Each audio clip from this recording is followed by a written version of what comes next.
บุกในพื้นที่โล่งแจ้งที่บ่มีต้นไม้ใหญ่ให้ห่มเงาท่านจำเป็นต้องมีการแก้เกียมที่พิเศษกว่าปกติเพราะต้องสร้างสภาพแวดล้อมให้บุกอยู่รอดได้นี่แม่นขั้นตอนการเกียมดินและพื้นที่แบบมืออาชีพ 1. การกำจัดวัชพืชและไถดินควรไถคิกหน้าดินไว้ประมาณ 7-10 วันเพื่อให้แสงแดดฆ่าเชื้อราและตัวอ่อนของแมงไม้ในดินปรับสภาพดินถ้าดินเป็นกรดดินส้มให้หว่านปูนขาวโดโลไมต์ประมาณ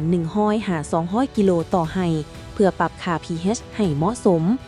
2. การปรุงดินสำคัญหลายสำหรับพื้นที่โล่งเนื่องจากพื้นที่โล่งมักจะขาดอินทรีย์วัตถุที่มาจากใบไม้เน่าท่านต้องเติมลงไปเองฝุ่นคอกหรือฝุ่นมักว่านฝุ่นคอกที่แห่งดีแล้วมักที่สุดแมนขี้งัวหรือขี้ไก่ให้ทั่วพื้นที่แกบดำหรือแกบดิบถ้าดินแน่นเกินไปให้ผสมแกบลงไปเพื่อให้ดินพุยระบายน้ำได้ดีและหัวบุกขยายตัวได้ง่ายการยกห้อง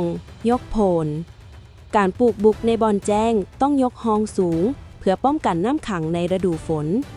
ความสูงของห้องประมาณ20-30 เซนติเมตรความกว้างของห้องประมาณ80-100 เซนติเมตรปลูกได้2แถวสลับฟันป่าการสร้างโฮมเทียมสิ่งที่ขาดบ่ได้เมื่อบ่มีต้นไม้ท่านต้องสร้างโฮมให้บุกเพราะแดดเมืองลาวฮ้อนเกินไปสำหรับใบบุกการขึ้นแสแลนใส่ตะนางกันแดดสีดำหรือสีเขียวที่กรองแสงได้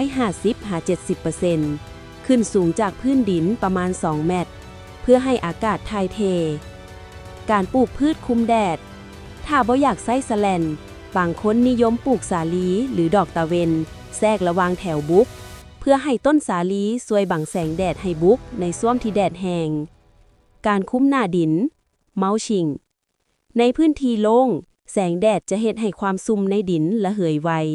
ให้ใส่เฟืองแห้งหญ้าแห้งหรือใบไม้ปกคลุมหน้าห้องให้หนาๆวิธีนี้จะช่วยรักษาความเย็นให้หัวบุกที่อยู่ใต้ดินและป้องกันบ่ให้หญ้าขึ้นญาติอาหาร